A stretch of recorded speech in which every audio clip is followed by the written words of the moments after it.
berikan kepada moderator. Moderator, Baik, terima kasih untuk waktunya yang telah diberikan kepada saya. Perkenalkan, sebelumnya nama saya Destifani Nursanti, bisa dipanggil Desti.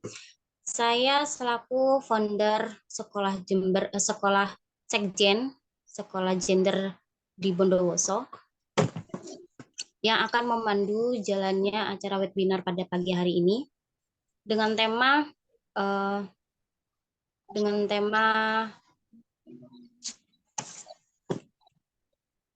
webinar Hari Anak, yaitu tentang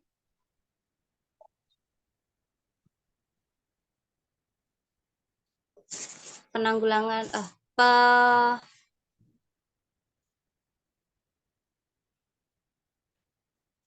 mohon maaf sebentar, ada telepon sebentar, mohon maaf sebentar.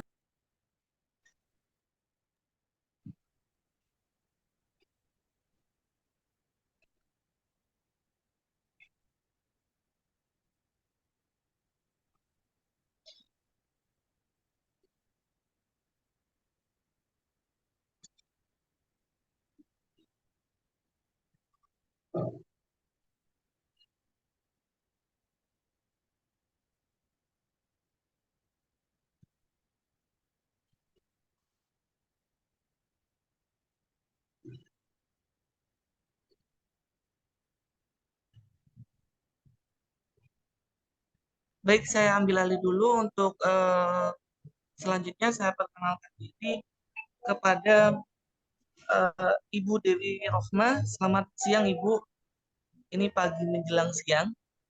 Ya, Assalamualaikum. ya.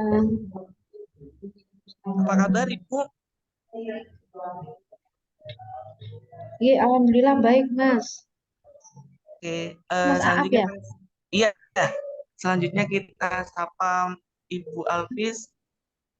Assalamualaikum. Selamat siang Ibu. Siang, Waalaikumsalam. Sehat, Mas? Alhamdulillah sehat. Bagaimana kabarnya Ibu? Sehat, baik. Alhamdulillah. Oke, dalam kesempatan kali ini kita akan membahas bagaimana penanganan pencegahan pernikahan dini yang akan dilakukan oleh eh, Ibu Alvis dan Ibu Rohma menurut perspektif yang cukup santer terbaca oleh beberapa kalangan. Oke, saya kembalikan lagi kepada moderator. Moderator. Baik, terima kasih. Mohon maaf, tadi ada sedikit kendala ya. Semoga di acara kali ini itu kita berjalan, diberi kesehatan gitu ya. Oke, buat Bu, sebelumnya saya juga mau menyapa-nyapa dulu terhadap pemantik kita, yaitu ada Bu Dewi Rohma, Ya. selaku dari Selamat dosen siang, Mbak. Fakultas Kesehatan. Ya, sehat ya Bu ya. Alhamdulillah. Ya, alhamdulillah. Baik, yang kedua juga ada Kak Alfisyah Nurhayati dari Ketua PSGA Winhas Jember. Nah, tingkat untuk pernikahan di usia dini itu di Jember itu masih tinggi ya Bu ya. Bahkan jika dipacu dengan adanya pemohon resepsi pernikahan, dispensasi kawin gitu di pengadilan agama itu juga cukup tinggi gitu. Terus dilihat dari ada data menurut Tribun Mataranam.com itu ada kasus permohonan dispensasi kawin di tahun 2021 itu telah mencapai 1.417 dan kini di tahun 2022 itu juga semakin naik yaitu 1.501 pengajuan dispensasi pernikahan dan ini rata-rata mereka yang usianya masih bisa dikatakan masih usia anak-anak seperti itu. Hal ini ada dipacu juga dengan adanya undang-undang atau peraturan baru yaitu dari Undang-Undang Nomor 1 tahun 2016 nomor 16 tahun 2019 tentang perubahan Undang-Undang Nomor 1 tahun 1974 tentang perubahan perkawinan. Dan selain itu juga kan juga dipacu dengan adanya pendidikan serta adanya ekonomi, maupun lingkungan sekitar. Nah, di sini di webinar ini kita akan membahas tentang bagaimana sih pencegahan untuk pernikahan dini dari perspektif agama dan kesehatan. Untuk Bu Dewi, dipersilakan untuk memaparkan materinya. Baik, terima kasih Mbak sudah menjadi fasilitator ya sebagai moderator, dan mohon izin apakah saya bisa share screen ya? Ini karena masih belum diizinkan itu ya. Boleh.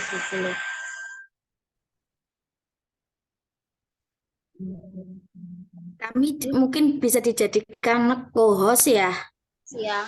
Oke, biar bisa share. Oke.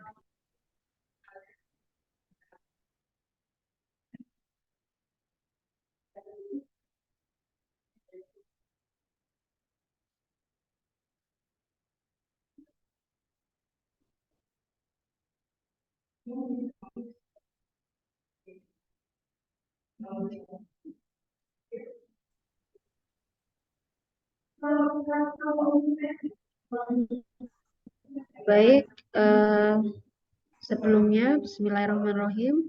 Assalamualaikum warahmatullahi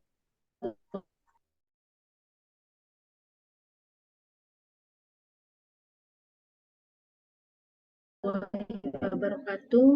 Selamat siang saya ucapkan pada teman-teman semua kita Subhanahu wa taala di kesempatan pada siang hari ini ya, di nuansa liburan sebenarnya, tapi saya sangat apresiasi dengan semangat teman-teman semua untuk bisa menyelenggarakan webinar ini dalam rangka memperingati Hari Anak ya, dan tema kita hari ini adalah terkait dengan pernikahan dini. Dan sebelumnya saya ucapkan terima kasih dan rasa hormat pada teman-teman sekolah gender yang sudah mengundang kami untuk sharing ya, diskusi di forum ini, dan juga yang terhormat Ibu Alvis dari Pusat Studi Gender ya, di UIN Khas. Selamat datang dan salam kenal Mbak Alvis. Kayaknya kita pernah ketemu ya Mbak Alvis. Nggih, teng Tanoker kan Pada saat pun di nanti teng Tanoker. griya, Bun. Nggih.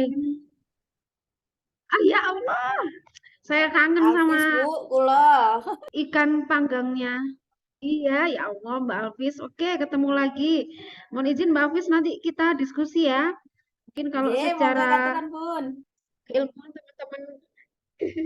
teman-teman UIN khas nih jago sebenarnya. Saya ini memantik dari sisi kesehatan. Mohon izin, nanti ada beberapa hal yang bisa kita jadikan diskusi bersama ya Mbak Alvis. Dan yang saya sayangi teman-teman sekolah gender yang hari ini bergabung ya. Nanti kita akan diskusi banyak terkait dengan pernikahan dini ditinjau dari perspektif kesehatan ya, yang menjadi tugas saya pada siang hari ini.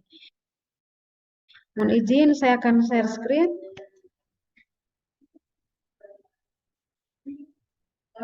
Sudah nampak, Mbak, Mas?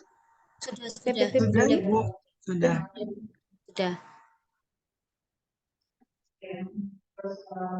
Baik. Berbicara tentang pernikahan dini, sebenarnya ini adalah satu isu global yang memang kita tidak bisa pungkiri ya. Tidak hanya di Indonesia, saya kira secara global, terutama di negara berkembang, ini luar biasa ya. Negara-negara seperti Indonesia, kemudian negara-negara di belahan bumi yang lain ya, yang masuk dalam kategori negara berkembang, pernikahan ini adalah satu permasalahan yang sampai hari ini belum bisa diatasi dengan baik gitu ya. Nah, dalam kesempatan kali ini Bu Dewi akan banyak menyinggung terkait dengan bagaimanakah resiko secara kesehatan masyarakat ya ketika pernikahan dini ini terjadi, terutama di masyarakat kita. Webinar dulu. Mana? Iya. Nah, jadi apa yang perlu kita cermati gitu ya dari pernikahan dini ini?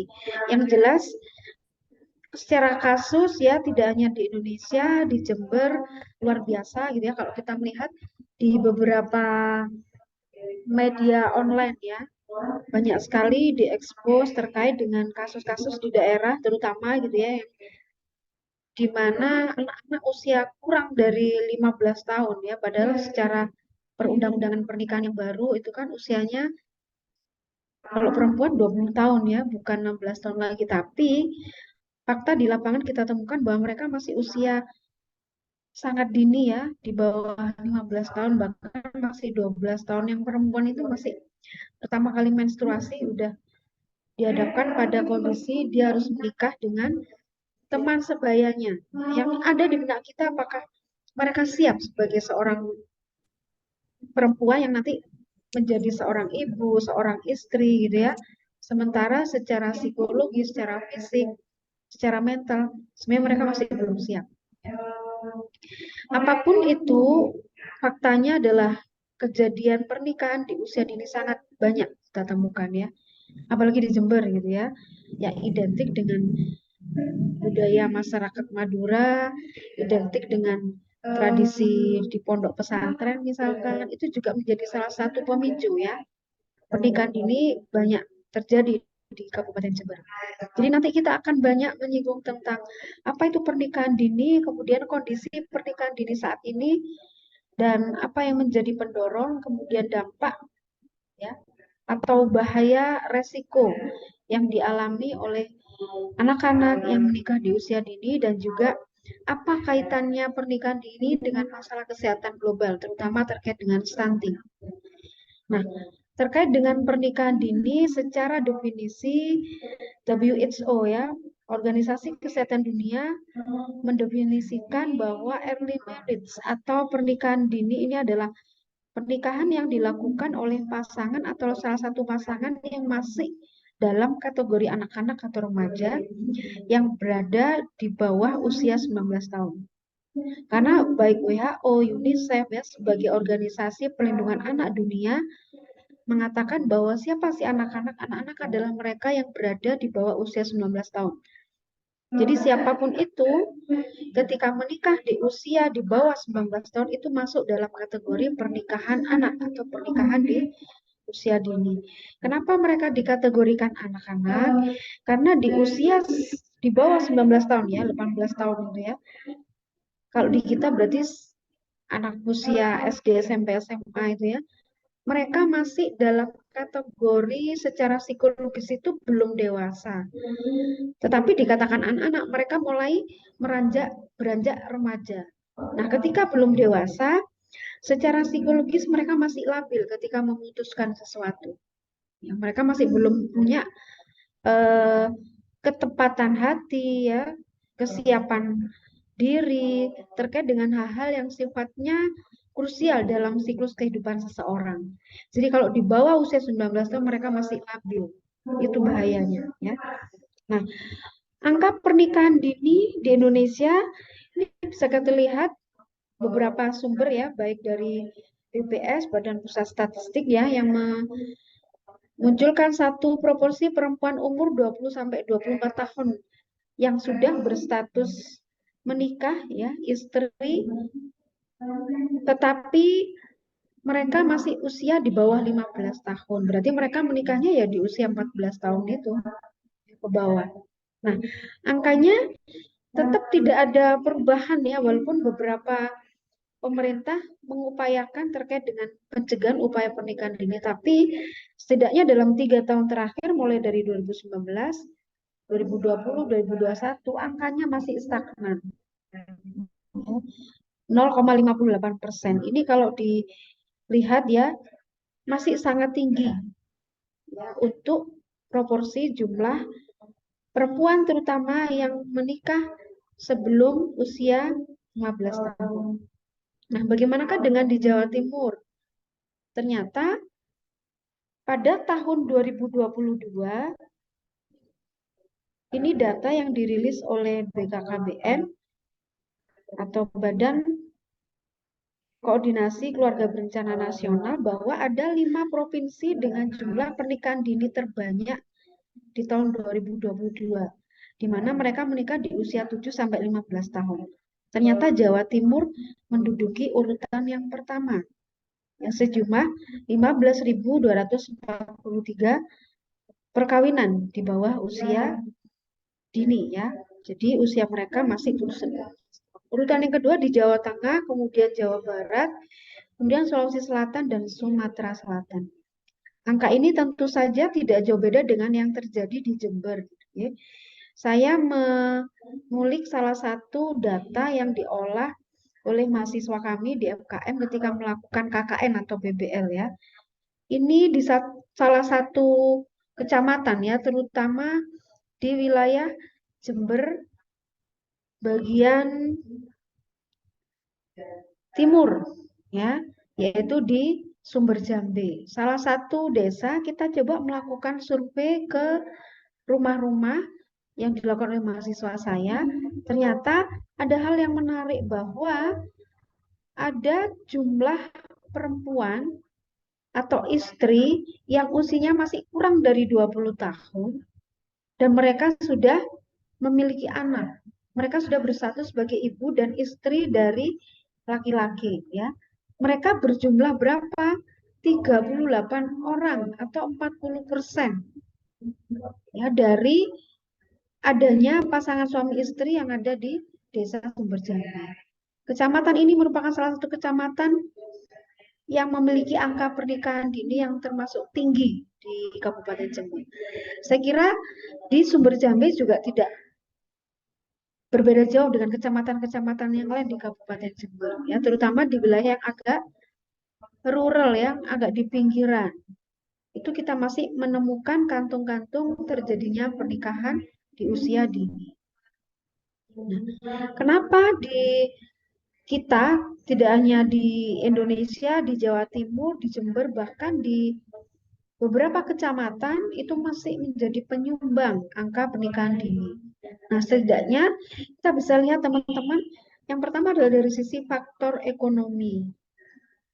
Banyak sekali kita temukan kejadian pernikahan di usia dini itu terjadi pada masyarakat golongan menengah ekonomi low, ya middle low, menengah ke bawah, di mana ketika orang tua secara status kemiskinan dia berada di kategori keluarga sejahtera, prasejahtera gitu ya, keluarga prasejahtera, keluarga miskin, itu mereka memiliki kesulitan secara ekonomi ketika menghidupi keluarga dengan anak yang banyak, apalagi ketika anaknya lebih dari 2, sementara ayahnya hanya buruh tani, gitu, ibunya tidak bekerja. Nah, ini kalau mereka punya anak perempuan, itu menjadi salah satu kendala ketika tetap menghidupi sampai dia usianya dewasa, sehingga ketika dia sudah menstruasi, harapannya bisa mengurangi beban ekonomi keluarga, anak perempuannya segera dinikahkan. Ini banyak kita temui di Jember juga. Kemudian yang kedua adalah faktor sosial budaya. Sekali lagi, cultural factors yang menyebabkan early marriage tadi ya, pernikahan usia dini sangat besar pengaruhnya. Ya, setidaknya ketika kita bicara masyarakat Jember yang notabene sebagian besar masyarakat Madura gitu ya, itu ada relasi yang berbeda antara perempuan dan laki-laki. Seseorang yang memiliki anak perempuan itu jauh lebih besar ya beban di masyarakat ketika anaknya sudah mens, sudah lulus SMP misalkan, kok belum punya jodoh, itu menjadi beban keluarga. Sehingga ini yang menyebabkan ketika punya anak perempuan itu bebannya ganda ya bagi sebuah keluarga. Harapannya jangan sampai nanti gitu ya, ketika punya anak perempuan dikatakan oleh tetangga lingkungan sekitar sebagai perawan tua yang nggak laku. Karena sudah lulus sekolah SMP kok belum nikah, sudah menstruasi kok belum punya jodoh. Nah, ini karena faktor nilai-nilai dalam budaya masyarakat kita yang masih sangat kental ya, termasuk ada masyarakat kelompok tertentu gitu ya, dengan alasan anak perempuannya sudah kenal anak laki-laki, daripada nanti zina ya sudah saya nikahkan aja. Nah, ini kan ada hal yang perlu kita luruskan di masyarakat kita terkait dengan nilai-nilai baik itu dari sisi budaya maupun dari sisi agama ya ketika pernikahan dini dilakukan dengan dalih menghindari dari zina. Kemudian faktor yang ketiga adalah faktor pendidikan. Ini menjadi sebuah permasalahan seperti efek domino, teman-teman. Ketika keluarga miskin, otomatis akses pada layanan publik ya, baik itu akses pendidikan, kesehatan, akses informasi itu sangat rendah, sehingga orang tua yang berpendidikan rendah akan mengupayakan anaknya ketika sudah beranjak remaja untuk segera menikah. Tidak berpikir anaknya untuk sekolah gitu ya. Karena orang tuanya juga nggak sekolah gitu ya. Lulus SD aja udah. Alhamdulillah bahkan kebanyakan orang tua yang melakukan pernikahan anaknya di usia dini itu mereka tidak pernah mengenyam sekolah formal gitu ya. Nah ini yang menjadi tantangan kita ke depan. Karena sebagian besar masyarakat kita seperti ini kondisinya. Termasuk faktor dari anaknya sendiri. Ya. Banyak kita temukan fakta di lapangan ketika pernikahan di usia dini itu terjadi, ternyata ini sudah pacaran, ya bahkan sudah hamil, padahal usianya masih SMP. Ya, karena malu daripada nanti di sekolah ketahuan kalau hamil dan sebagainya gitu ya. Mereka lebih baik minta dinikahkan ya. Kemudian ada beberapa kasus ya seperti di Lombok, di Nusa Tenggara Barat, itu kemarin pada saat kita terkena COVID dampaknya luar biasa. Mereka harus sekolah lewat Zoom, mereka harus butuh handphone, butuh paketan ya. Belum lagi nanti belajar lewat Zoom itu merupakan sebuah kesulitan bagi anak-anak di sana. Akhirnya karena mereka sulit untuk melakukan sekolah secara daring dan tugasnya banyak, sementara nggak ngerti ketika bu guru menerangkan lewat Zoom, mereka memutuskan untuk menikah. Ya. Dan itu kejadiannya banyak. Ini kan fakta yang sangat mengkhawatirkan sebenarnya ya. Karena apa? Yang kita pikirkan adalah dampak dari pernikahan di usia dini tersebut. Dampak secara fisik karena kita di kesehatan satu gitu ya. Ketika anak usia masih 15 tahun, 12 tahun menikah, itu sangat rentan mereka akan terjadi yang namanya anemia atau kondisi di mana ibu ketika hamil kemudian nanti melahirkan itu kadar HB atau kadar sel darah merahnya itu rendah. Karena mereka masih sangat dini tapi hamil dan tidak paham ya kebutuhan gizi, intake makanan yang sehat itu mereka nggak paham. Jadi tetap makannya ya bakso, cilok, mie gitu ya. Atau makanan junk food atau makanan fast food yang mereka biasa konsumsi di sekolah dengan temannya. Akhirnya ini yang terjadi. Ya. Dengan adanya janin dalam tubuh, ibu hamil itu membutuhkan sel darah merah yang lebih. Nah, kalau ini tidak diantisipasi, nanti akan terjadi anemia atau kekurangan sel darah merah. Itu sangat berbahaya, tidak hanya bagi ibunya, tapi juga bagi janin. Kemudian yang kedua, termasuk dampak dari anemia ini akan mudah terjadinya perdarahan saat persalinan. Di samping secara anatomi, secara fisiologi, anak-anak yang masih umur belasan tahun ketika dia hamil, itu sebenarnya belum siap rahim mereka. Organ-organ reproduksi di dalam perut mereka belum siap untuk bekerja. Sehingga ini sangat memungkinkan terjadinya perdarahan pada saat nanti dia melahirkan. Otot-ototnya belum siap gitu ya. Kemudian tulang panggul yang itu menentukan jalannya lahir dari bayi itu juga tidak siap, dia akan mudah terkena yang namanya perdarahan saat persalinan. Kemudian apa yang menjadi penyebab yang sangat kita takutkan adalah tingginya angka kematian ibu. Ya, karena ternyata ibu-ibu yang melahirkan ini masih usianya sangat muda. Jadi belum siap dia ya secara tenaga, secara psikologis, secara mental, dan secara fisik mereka belum siap. Akhirnya pada saat melahirkan ya angka kematian ibu sangat tinggi. Belum lagi kalau kita lihat beberapa kasus gitu ya karena mereka malu, mereka pergi melahirkannya nggak ke bidan, nggak ke puskesmas, nggak ke layanan kesehatan tapi ke dukun. Akhirnya ada penyulit, dia nggak bisa ngejan. terjadi pendarahan, artinya terjadi kematian dari ibu ya pada saat melahirkan tersebut. Dan yang terjadi tidak hanya pada ibunya gitu ya, tetapi pada bayinya. Ketika ibu yang hamil masih usianya sangat muda, dia belum paham apa yang harus dia siapkan, apa intake makanan bergizi yang harus dia konsumsi, itu menyebabkan dampak juga ke janinnya. Sehingga kemungkinan bayi yang nanti lahir adalah bayi yang prematur atau bayi yang belum cukup bulan dia akan lahir. Ya karena luar biasa, kok aku perutku besar, jadi dia stres secara psikologis, itu juga berdampak ke rahim ya, banyak kontraksi sehingga bayinya lahir prematur. Tidak hanya lahir belum cukup bulan, tapi juga secara berat bayi lahir itu sangat rendah atau BBLR, berat bayi lahir rendah. Ini beresiko si anak kan masuk dalam kategori gizi kurang, bahkan masuk dalam kategori stunting atau pertumbuhannya gagal ya. Yang nanti ini juga berdampak pada kemudahan resiko anak atau bayi tersebut akan terkena penyakit infeksi yang lain sehingga meningkatkan kemungkinan AKB atau kematian bayi pada saat itu dilahirkan oleh ibu yang masih sangat muda usia. Kemudian dampak secara psikologis apa yang akan dialami oleh anak-anak yang menikah di usia dini. Yang pertama adalah trauma psikis berkepanjangan pastinya. Dia sudah hamil, dia nggak bisa main dengan temannya, dia merasa dikucilkan oleh keluarga, oleh tetangga, oleh masyarakat.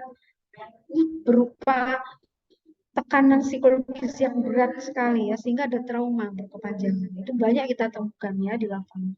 Kemudian konflik-konflik di antara si ibu dengan suaminya karena sama-sama masih muda, banyak sekali terjadi KDRT dalam rumah tangganya. Istrinya keluar sebentar ke warung ya beli belanjaan, tapi dilihat sama tetangganya yang laki udah emosi, cemburu, di rumah dipukul, ditampar, ya. Nggak boleh keluar dan sebagainya. Itu banyak kita temukan di lapangan. Kemudian dampak secara pendidikan, pastinya sekolah-sekolah masih belum bisa menerima anak dengan kondisi hamil. Padahal sebenarnya yang dirugikan juga tidak hanya si anak perempuan, tapi yang laki-laki ya, walaupun dia tidak nampak secara dampak fisik, tapi kadang justru pressure, tekanan ya, kemudian stigma itu banyak diterima oleh anak-anak yang perempuan yang sedang hamil ini ya, sehingga sekolah mengambil tindakan daripada ini menjadi ejekan ya, nanti dibully oleh teman-temannya, akhirnya sekolah mengeluarkan ya, dia nggak bisa melanjutkan studi. Ini sangat merugikan dari pihak anak-anaknya. Kemudian selanjutnya dampak secara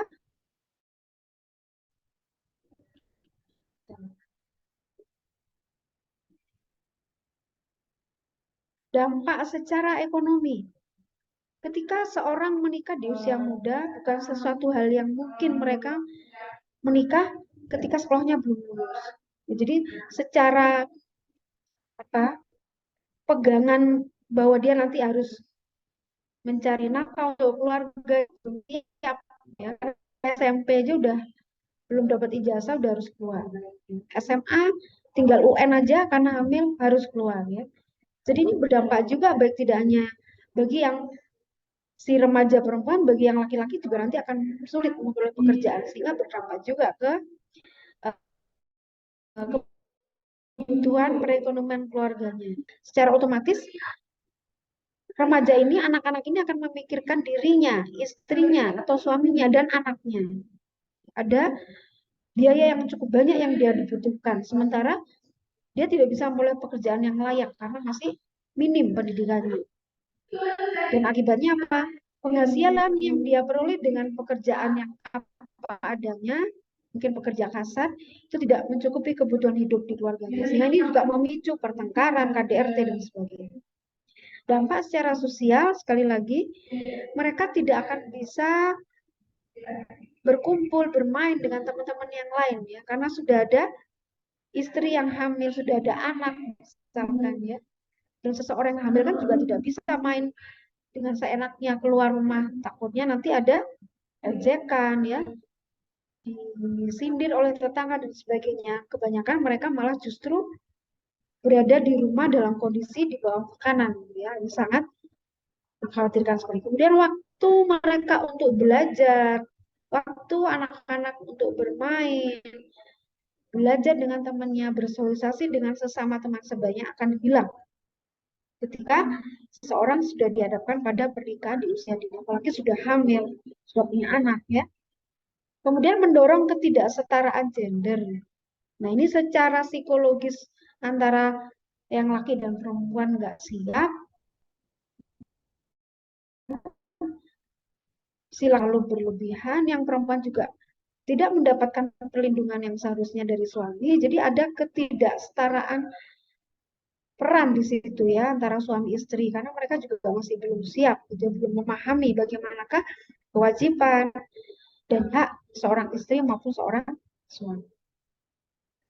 Dan yang terpenting lagi, karena kita di kesehatan, teman-teman, bahwa pernikahan dini merupakan akar permasalahan, bahwa pernikahan dini ini berdampak pada kemungkinan terjadinya bayi-bayi atau balita yang stunting. Ketika bicara stunting adalah bicara gagal tumbuh anak, tidak hanya secara fisik tapi juga secara kemampuan intelektual anak itu akan tidak bisa sama dengan seanak usianya kalau udah terkena stunting. Tidak hanya dia pendek, tapi dia daya tangkapnya rendah, nanti dia akan memiliki daya saing yang rendah. Jadi kalau anak udah stunting, kualitas generasi kita tidak bisa diandalkan. Ya, makanya stunting ini menjadi isu prioritas di kesehatan masyarakat, ya. Di Kementerian Kesehatan ini menjadi salah satu upaya prioritas bagaimanakah stunting ini harus dikendalikan. Bahkan zero stunting targetnya di tahun 2030, ya. Karena dengan adanya pernikahan dini itu menjadi salah satu pemicu ketika anak tidak siap secara fisik, secara psikologis untuk menjalani masa kehamilan dan persalinan, maka ini akan berdampak juga ke pertumbuhan janin di dalam perutnya. Dan nanti ketika lahir, karena ibunya juga masih sangat kecil, minim informasi, tidak tahu tentang kebutuhan zat gizi dan kesehatan untuk anaknya, akhirnya terjadilah yang namanya pengasuhan anak tidak sesuai, baik itu intake makannya, ya, baik itu proses belajarnya, sehingga yang kita takutkan adalah ini, terjadinya stunting atau presentase anak pendek, dan itu berdampak pada kemampuan secara psikologis dan kemampuan daya belajarnya. Ya, ini yang membahayakan bagi negara kita, karena begitu banyak anak yang stunting, harapan kita untuk memiliki generasi emas di tahun 2045, ya, pada saat bonus demografi nggak akan tercapai. Karena generasi kita generasi yang loyo, yang tidak bisa bersaing dengan generasi yang lain, ya. Itu teman-teman, sekali lagi begitu besarnya dampak dari pernikahan dini di kesehatan yang itu menjadi akar masalah-masalah kesehatan yang lain. Jadi kalaupun kita bisa memutus mata rantai terjadinya pernikahan dini, ya, di mana nanti seorang pasti akan memahami, harapannya adalah di usia yang sudah matang dia akan menikah, harapannya anak ini atau seseorang ini nanti, ya, ketika menikah di usia 20 tahun, ya, sesuai dengan undang-undang pernikahan, dia akan siap secara fisik, dia akan siap secara psikologis, dan dia siap untuk mengakses kebutuhan informasi terkait dengan kesehatan dirinya dan anaknya. Ya, sehingga nanti anak-anak ini akan tumbuh menjadi anak-anak yang dilahirkan oleh keluarga yang berkualitas, ya, sehingga generasi kita adalah generasi yang berkualitas. Terima kasih. Bila taufiq wal hidayah, wassalamualaikum warahmatullahi wabarakatuh. Waalaikumsalam warahmatullahi wabarakatuh.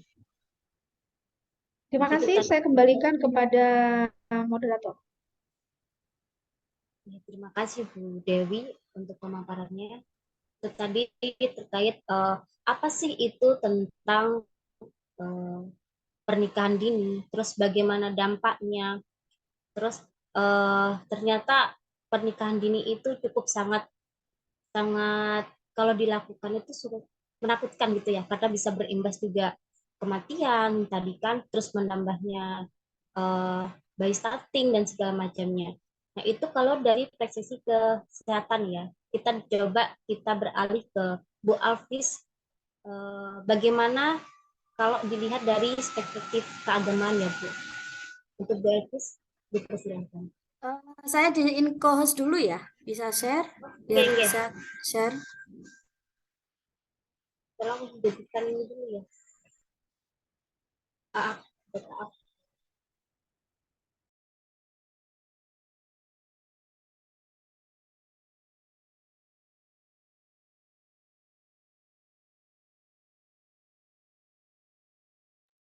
Kak Iye mungkin itu bisa di Bu Alvis jadikan co-host dulu Kak Iye.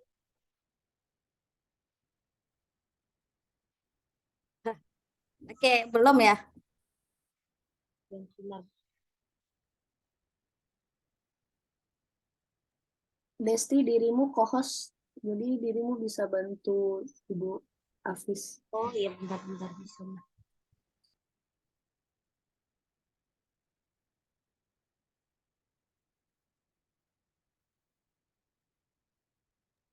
Jadi istilah anak-anak sekarang besti. Kalau kita, kalau kita kan Bisa. produk lama ya, artinya kadang bahasa-bahasa teman-teman itu apa sih?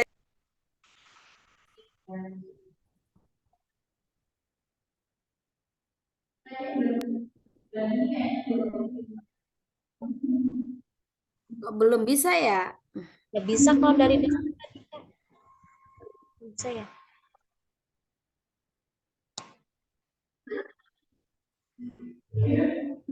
Kak Desti kan Kak Desti itu co-host, ibunya dijadiin co-host juga. Desti pakai handphone, dari handphonenya Desti nggak bisa nih. Udah berkali-kali nggak bisa.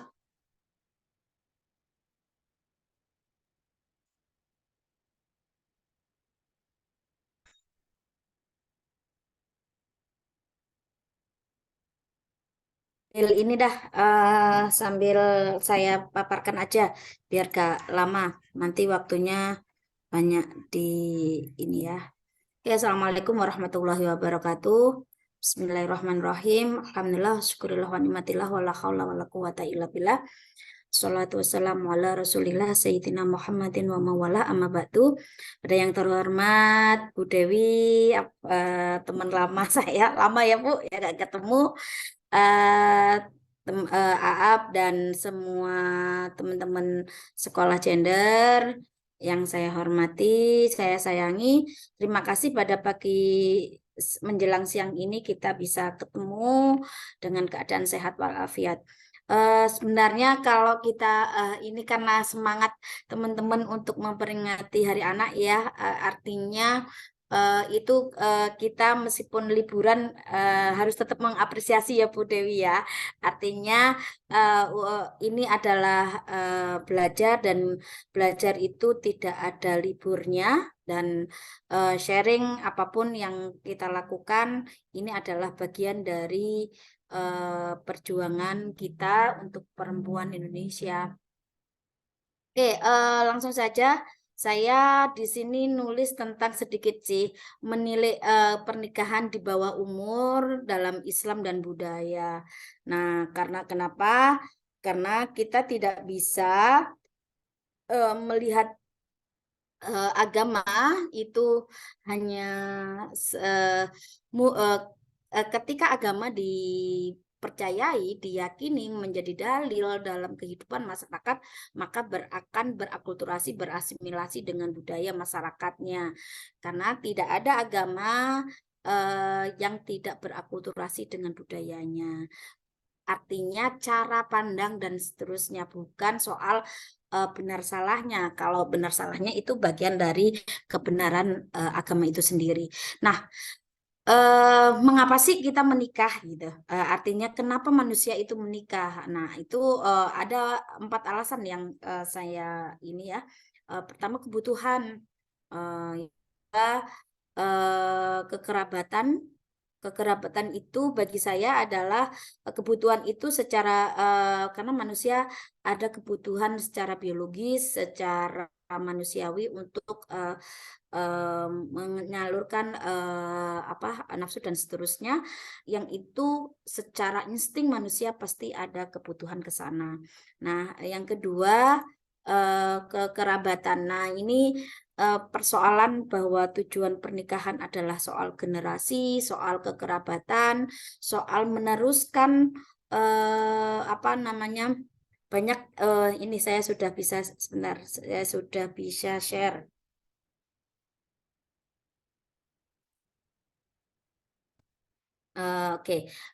Bahwa ada kebutuhan, ada soal kekerabatan manusia itu salah satunya adalah sebagai makhluk hidup pasti akan menginginkan ada dorongan naluri dalam teori itu untuk ada generasi.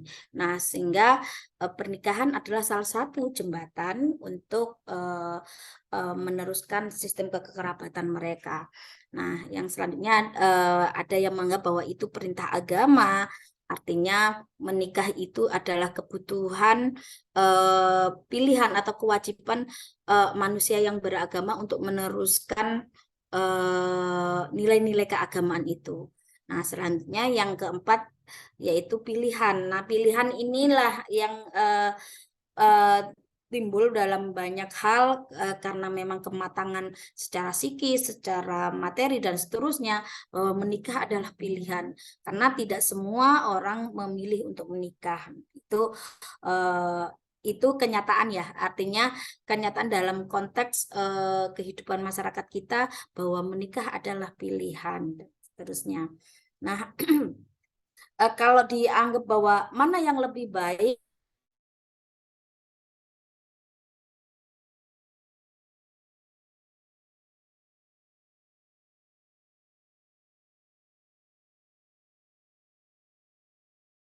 ada 5 hukum yang dalam konteks ini. Bu Dewi maaf sedikit jadi bunyai sedikit ini, tapi tentu saya tidak menggurui teman-teman, tetapi setidaknya kita share bahwa dalam Islam ada hukum menikah itu ada 5, seperti hukum yang ada dalam Islam ada wajib, sunnah, makruh, mubah, dan bahkan ada haram. Kapan itu wajib? Apabila seseorang yang sudah secara finansial siap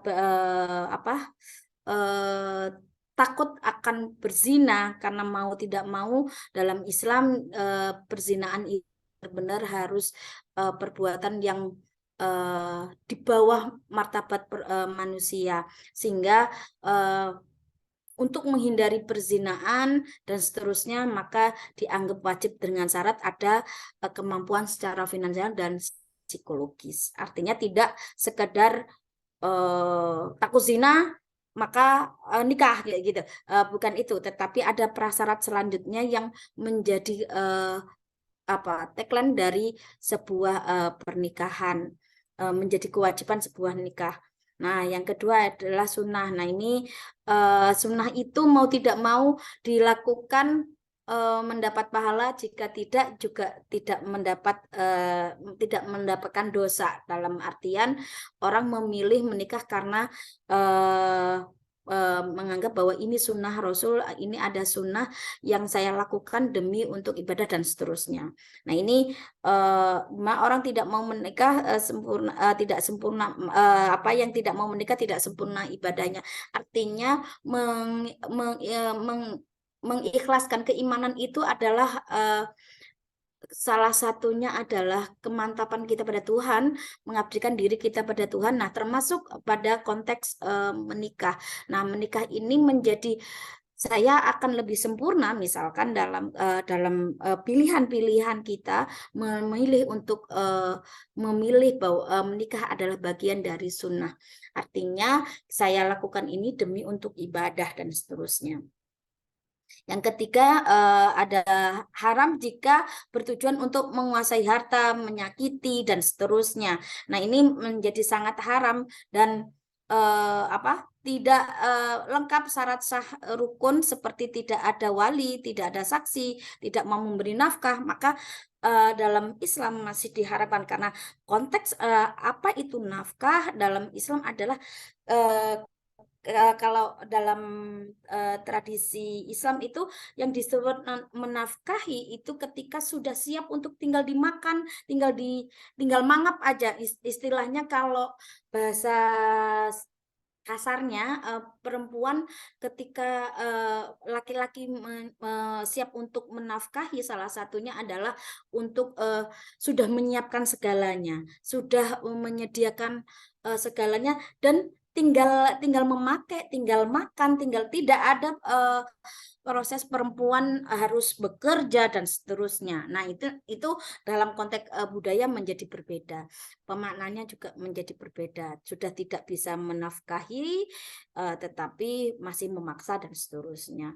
Makruh. Nah, ketika tidak sanggup menafkahi lahir batin, belum mampu tapi belum cukup usianya. Makruh itu jika ditinggalkan lebih baik daripada dilaksanakan. Kalau mubah dilakukan boleh, tidak dilakukan juga boleh. Nah, ini juga pada sisi kenapa menikah dalam Islam, siapa sih yang mewajibkan menikah, atau ketika Islam datang itu membawa berkah atau membawa batasan-batasan tradisi jahiliyah yang selama ini seringkali kita lupa bahwa kenapa Islam, misalkan surat An-Nisa ayat 34, misalkan yang kenapa masih ada konteks poligami dan seterusnya.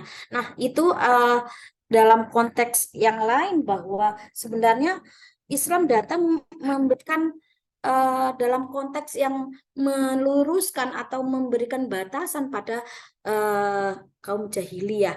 Nah, di mana perempuan pada awalnya dianggap sebagai makhluk yang setengah manusia, yang belum manusia, artinya bisa dikubur hidup-hidup, menjadi malu, punya anak perempuan dan seterusnya, dan perempuan jadi budak seks dan seterusnya, tidak ada batasan dan penghargaan pada perempuan. Tetapi Islam datang mengatur itu, membatasi, bahkan dalam konteks surat An-Nisa ayat 34 itu adalah ayat monogami, karena di akhirnya finalnya bahwa jika tidak bisa adil maka pilihlah satu. Nah, itu menjadi penting di belakang bahwa manusia itu intinya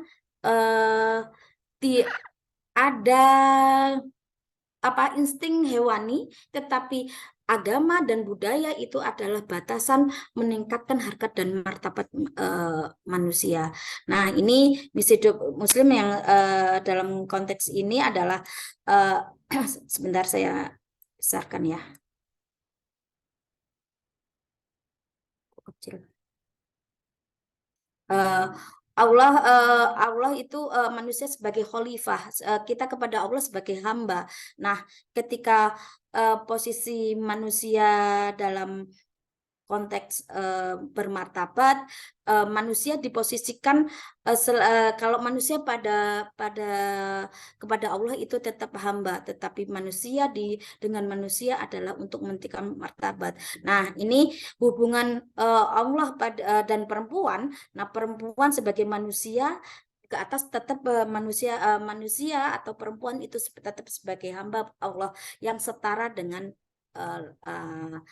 laki-laki. Nah, ini jenjang kemaslahatan. Kenapa saya bilang bahwa ada konteks kemaslahatan? Ketika konteks maslahat keluarga yang maslahat yang seperti apa?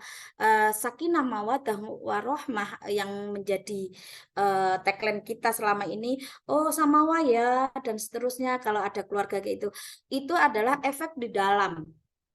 Efek yang masih orang menganggap bahwa sakinah mawaddah warahmah itu bagian dari keluarga itu sendiri. Nah, tetapi konteks maslahat bagaimana kemawadahan, kewarahmah yang itu bisa pancarkan dari keluarga, karena mau tidak mau keluarga adalah inti dari kehidupan masyarakat, karena keluarga masyarakat terkecil, struktur terkecil dalam masyarakat adalah keluarga. Nah, ketika keluarga itu mapan, kuat dan seterusnya secara keimanan dan kekuatan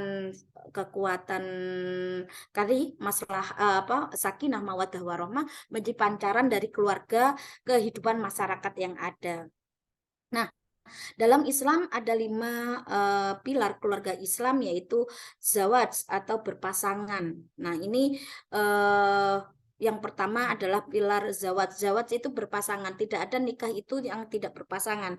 Artinya hanya mementingkan yang menikah, misalkan yang lagi ngebet adalah yang perempuan atau yang laki-laki saja.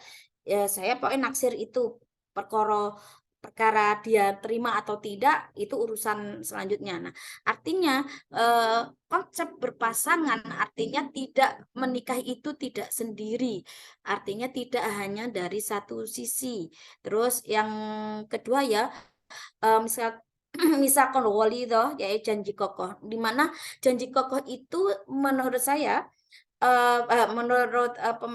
dalam konteks Islam itu janji kokoh itu tidak hanya diucapkan di depan manusia atau pasangan kita, tetapi keluarga, tetapi yang paling menyajikan yang tadi kembali kepada Tuhan, yang itu tidak terukur oleh apa ya, dalam kenyataan aku cinta kamu dan seterusnya, tetapi itu di belakang itu dia pakai kekerasan, pakai menggunakan kekerasan untuk pada istrinya dan seterusnya.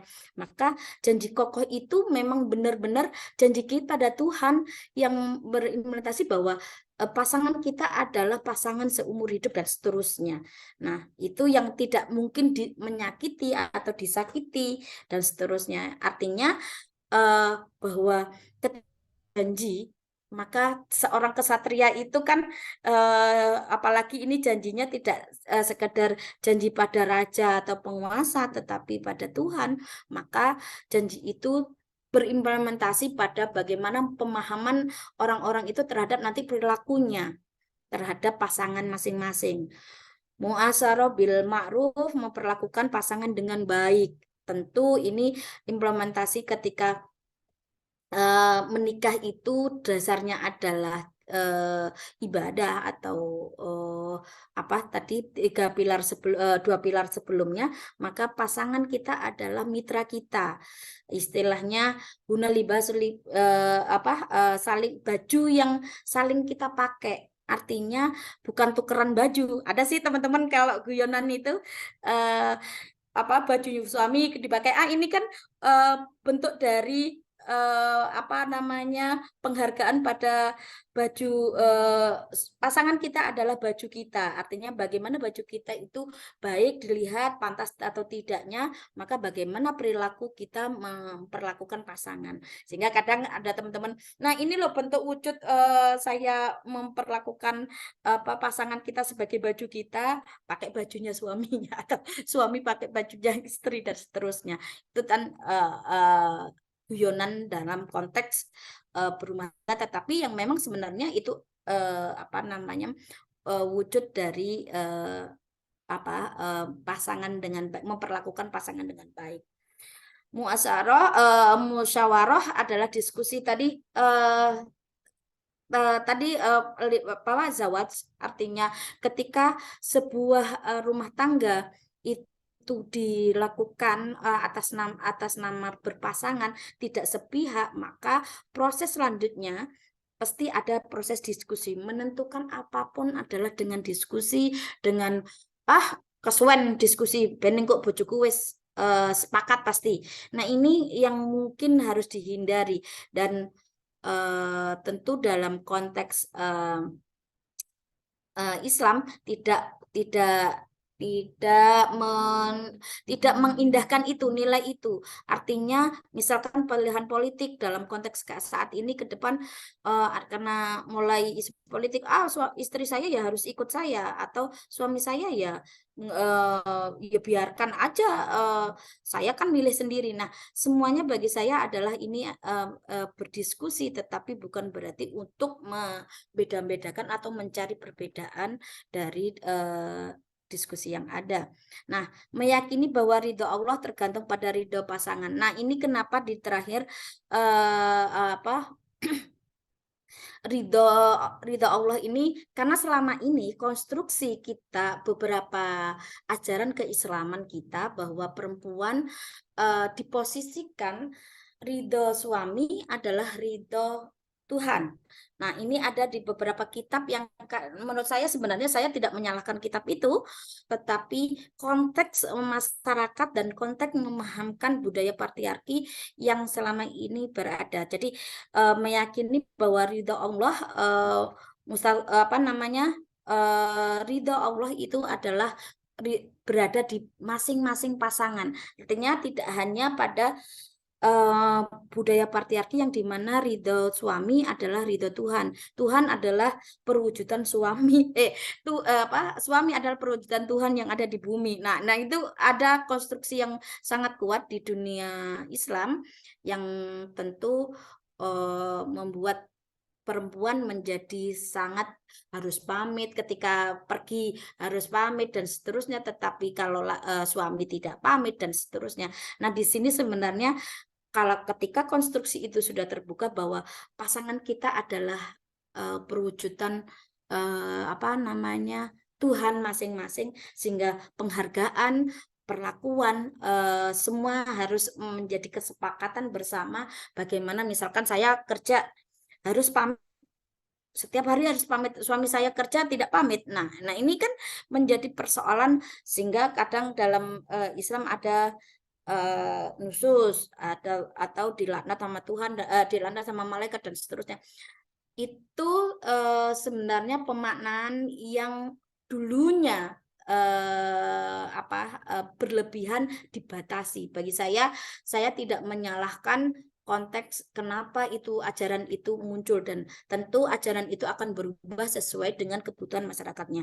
Nah, manusianya yang menurut saya yang harus mencerna bagaimana peraturan atau fikih itu yang harus berkembang, bukan fikih itu tetap yang tetap ya Al-Quran dan hadis gitu kan, karena memang tidak mungkin itu hidup kembali, atau hadis itu Rasulullah hidup kembali dan seterusnya. Tetapi kalau pandangan fikih atau ilmu-ilmu pengembangan dari Al-Quran dan hadis itu sesuai dengan konteksnya. Kitanya aja yang harus terbuka dengan perubahan-perubahan yang ada. Nah, tujuan menikah tadi saya masih belum ke pernikahan di bawah umur ya, tetapi konteks menikah dalam konteks Islam tentu untuk mendapatkan ketenangan dan ridho Allah. Nah, ini secara psikis dan soal keimanan. Nah, yang kedua mengikuti sunnah Rasul. Nah, bagaimana selanjutnya, bagaimana jika menikah di bawah umur? Artinya di masa anak-anak. Nah, pernikah kalau banyak kasus di beberapa masyarakat, karena Rasulullah menikahi Aisyah ketika usia 9 tahun. Nah, ini yang menjadi dalil beberapa masyarakat budaya dan